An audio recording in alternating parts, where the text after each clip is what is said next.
Dr. Jamal Hibino. He is an activist. He is joining us now live from Lafayette, Indiana. Thank you very much, Dr. Hibino, for joining us on this news hour. Please tell me, what is your navigation through the latest developments that have taken place in Ethiopia? The military offensive has stopped, and now Prime Minister Abiy has pledged to rebuild the city of Mekelle. Thank you for having me. Actually, the news is far from being true. The military offense has never stopped. Even yesterday, a day before, right after the government announced it, the military offense has been concluded, and now they are in the construction phase and the stabilization phase. The Tigray government shot down one military warplane, MiG-29, and the pilot was captured alive. And the military offense is far from over, because the Tigrayan government is using various tactics to like weaken and slowly and gradually encircle the government troops, and the government troops are paying heavy casualty, and they are not welcome in the community because they are not invited. They're seen as invaders and taking over the sovereignty of the Tigray region. So it is a popular resistance, it's a popular war. It's far from over. If you ask my opinion, it's just at the inception phase. It's at the beginning. And the spillover in other parts of the country and the region is of paramount significance also to consider here. So the news the government announced it is far from being true. All right, now, Dr. Hibino, moving forward, I have a critical question here. Prime Minister Abiy Ahmed has said that not even a single civilian was killed in the latest military offensive, but Amnesty International published a report on the 12th of November in which Amnesty claims that scores of civilians were killed in the Tigray massacre. Who should we believe? It is very ridiculous for the Prime Minister, which actually has been the same way since he's coming to power. He must be leading the war that angels are fighting then. It's not like humans fighting, the warplanes are not bombarding, or the heavy military artillery or grenades are not being thrown into public areas. So it is a war between an angel and an evil in the way he puts.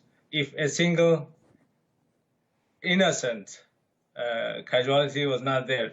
You know, there are a lot of graphic pictures coming out of Tigray. A lot of innocent children, elderly, have been injured or dead because they are indiscriminately bombarding towns they got into. You can see that the truth and verify the truth from the refugees. Dr. Hibino, if I may interject here, so are you indicating that the bloods of scores of civilians is on the federal government's offensive's hand? Or do you think the TPLF forces are also responsible for killing scores of civilians in Tigray? Yeah, to be very fair in here, you know, the Tigray government is defending themselves. They are not only defending the federal government, the Eritrean troops are on the ground fighting along with the Ethiopian government. And there are reports the Somali troops are on the ground. And I think they are left with no options but defending themselves, their sovereignty, their people. I don't see any crime for which they need to be crushed. You know, they elected their government and they want more autonomy and self-governance. They are defying the wish and the want of Abiy Ahmed returning into the imperial domination. So But they are just if I may interject here, that. it's not this simple, is it? The TPLF does not see Abiy Ahmed's government as a legitimate actor in Ethiopia. The TPLF has been advocating for a re-election in the country in order to test Abiy Ahmed's power. And same goes for Abiy Ahmed's government. The Abiy Ahmed's government does not see the TPLF as a legitimate actor in Tigray. So I think, don't you think it's much more than what you're saying? It's beyond beyond a mere political rift? It is. It is way complex and beyond the simple allegation that who started the war and why the war is started, because it is an extension of 2-year-long instability in Oromia region. The Oromia people also believe the same way.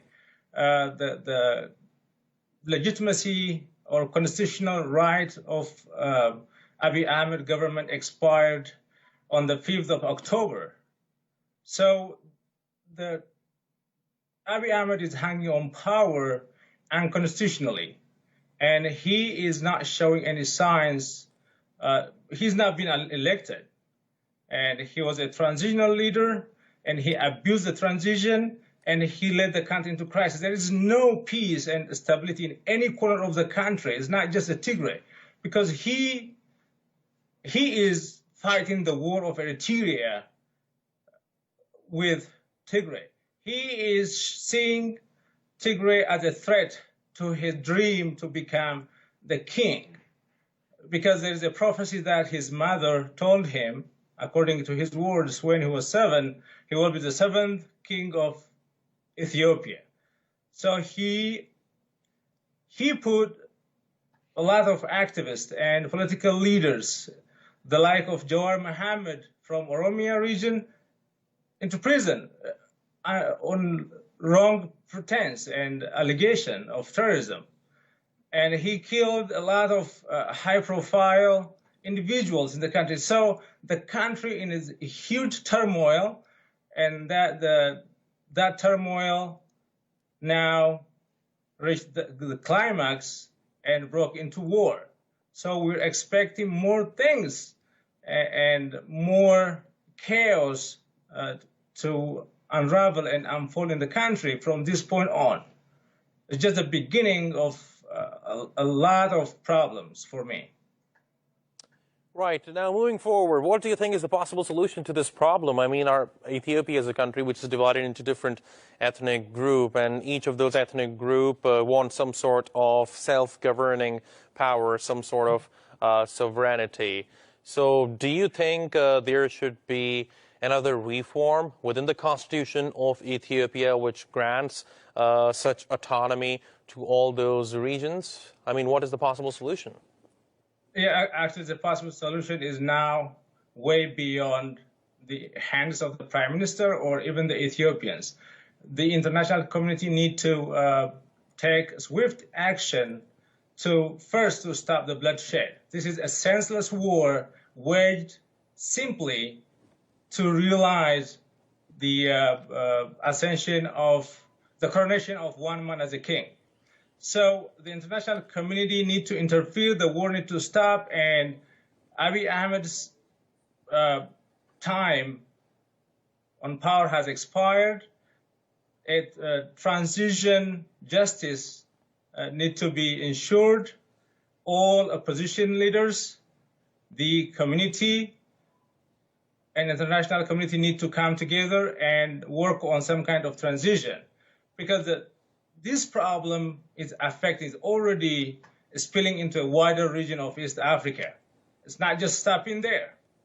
So the AU tried to mediate. The Nobel Peace Laureate resorted to gun, and gun can never bring solution. Can kill people, but you cannot make them love you or give you legitimacy or cannot capture the heart and the mind of the people. So it needs a very comprehensive, all-inclusive transition. Okay, now my last question to you. There is no doubt about the fact that Prime Minister Abiy Ahmed chose to move forward with a military solution to the problem between Tigray and the federal government. But what would you say about the Tigray forces not condemning the killing of at least 600 civilians? The Ethiopian Commission for Human Rights published a report in which it said 600 civilians were killed in the massacre in Tigray. And that allegation needs to be left for independent investigation. I'm not privy. There are very conflicting reports that it's not the Tigrayan forces, it's rather the Amara region special forces and the military, paramilitary groups that has undertaken that despicable atrocities on civilians.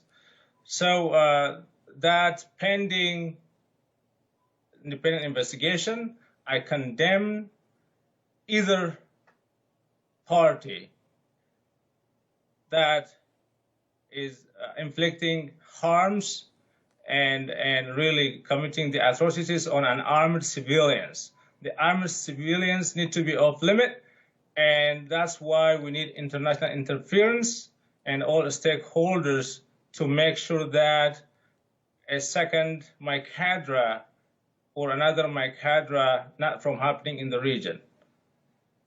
All right, Dr. Jamal Habino, thank you very much for talking to us on A News. We really appreciate your taking out the time. Thank you for having me.